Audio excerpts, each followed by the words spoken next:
Yeah, it's cool. Size matters. So, well, I guess first of all, welcome everybody to the Fashion Folks on the panel, and our wonderful guest, George Romero. This is, I guess, a discussion on the differences between modern zombies and the fast zombie genre and the original zombies, that are like very slow-moving creatures that we know from the classic horror movies. And I guess let's go around the panelists relatively quickly, just a little background. My name is Timber Steinen. I'm a doctor in neuroscience at the University of Pittsburgh. I study motor control, which is my big interest and expertise at Pitt. Yeah. So I'm in your old neighborhood. Yeah, really? Where do you live? I live in Squirrel Hill. Oh, is that right? Yeah, where'd you live? Jamestown. Oh, you were here? Okay. Oh, okay. You'd be disappointed if you went back now. And so that's my background. I'll open it up to the rest of the panel. You're kind of stuck with the brain trust up here. Yeah, you are.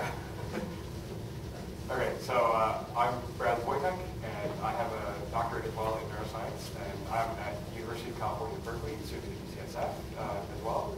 And I actually study patients who have brain lesions, and I use that as a way of understanding how different brain areas talk to one another.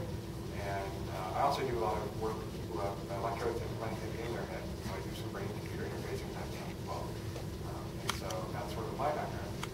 And I'm here quite randomly because Matt Oak saw me give a talk online. And Matt Oak is actually the guy that runs the Zombie Research Society. And he invited me to be a part of this because he needed a neuro guy. I'm Steve Slosman. I'm a physician. I'm a child psychiatrist based in Boston, where I do a lot of teaching and writing, and decided one day to wonder what would happen if a Romero-esque zombie wandered into an emergency room. What would happen? So I wrote a big paper about it. One thing led to another. I found myself with a cool blazer. And who are you? I'm Brad De Palma. Wrong line. So I guess let's start up defining our terms, like be the academic. So George, what made you decide to design the zombies that you designed? What gave you the idea to make the style of zombies that you made?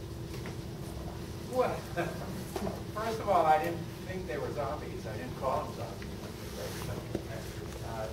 Zombies, to me, back then, were still, blue, Caribbean blue, New Orleans, like snow, the swamps and bayous. And I didn't think they were zombies at all. Because in my mind, zombies weren't dead. They were suspended animation or, certain rainbow. Right. Give them some sort of blowfish cocktail and make them your servant. So I thought I was coming up with a new thing. The dead were just not staying dead. And I just wanted it to be God or somebody changed the rules. And I guess making them dead, I just thought they needed to shamble around and be, have a tough time with motor coordination or whatever. But they were just dead neighbors. Yeah. What about the eating? Eating, I don't know. I just needed something to be grotesque. I think to some extent, Gas. yeah, I was sort of aping a Richard Matheson novel called I Am Land Legend. They were vampires. So I was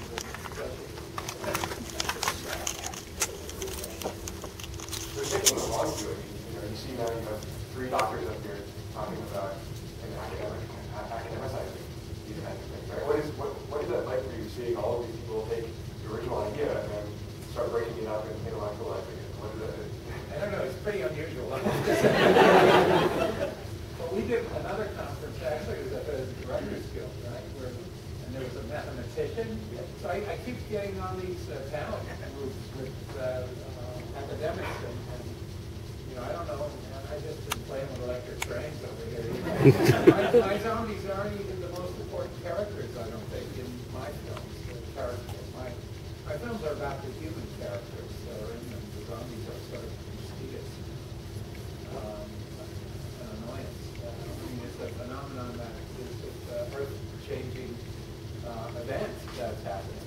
But my stories, I prefer to deal with the way people fail to address it stupidly, keep on with their try to maintain the old ways and keep on with their old agendas. So the stories in all of the films have been sort of that. Like the human dynamic changes a little bit when you use the kind of more modern fast zombies as opposed to the type of zombies. Well, I really haven't seen any films that, first of all, where they're dead. Don't you think that it was the video games that started the whole fast-moving zombie thing? Yeah. I mean, the first film, I think, was a remake of Dawn, where they ran, not only did they run, but they undercranked it to make it look like they were running faster. Right. And they were dead, but in 28 days later, films like that, even Zombieland, they're not dead. Right. And I think that the filmmakers sort of came back around to reasoning that, well, if they're dead, they can't run, so we'll just give them a rage virus, so we'll make them, really angry humans. So, That had never been done before. Never seen it. not that angry. So, Well, I was going to say, I think you can make a case. When I see the slow-moving zombies, I think the humans are much more likely to screw up. The fast-moving zombies, you fire, you run. The slow-moving zombies, you have time to think. And when humans have time to think, they often don't think well. That's actually what I love about your movies. I mean, I don't love that humans don't think well, but I love the idea of seeing how they're going to screw up. What seems like something they ought to be able to handle. But that's been the thing from the very beginning. They could handle it. But, even in the very first film, I was working with that idea. They don't even find out that they have a truck or that they have a car. Right? So they have a gun. Way in, And so, I mean, that's just always been the most fun for me.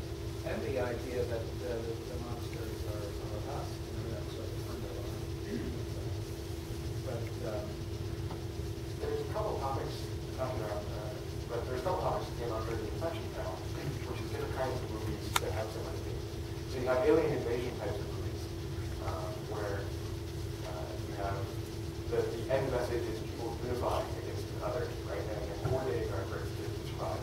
And zombie movies have a very similar theme. There is an other, right, but in the zombie movies you have everybody unifying together until the separation happens. Right? Rather than an end unification, it's people versus people ultimately on the zombie movie. So in your opinion, why that difference? Even though in one case they're both others in the alien films and the zombie films, but it's all about how the people that are acting. Again, what's your take on it? Why do zombie movies have that separation rather than unification? I don't know. I've seen alien films too, where the humans don't get along, or Body snatchers or something like that. Yeah, like that.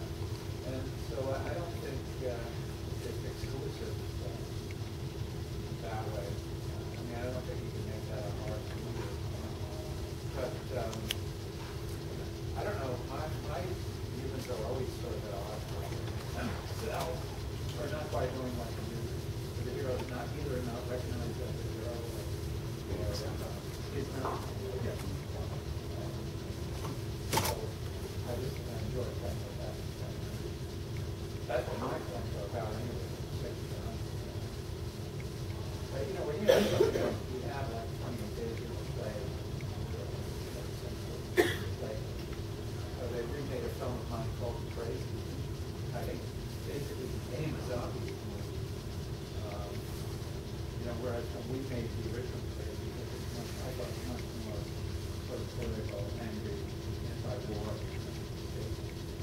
They turned it into basically 28 days later.